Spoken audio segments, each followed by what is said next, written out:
Welcome back to everyone. In this video I will guide you how to edit picture in Google Photo on Motorola Moto G47.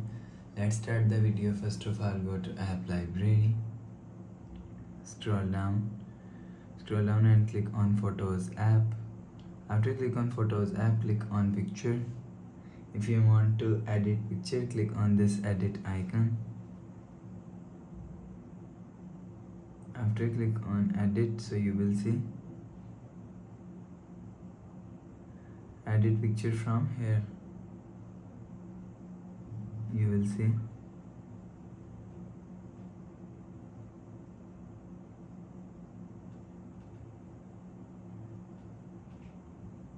right now.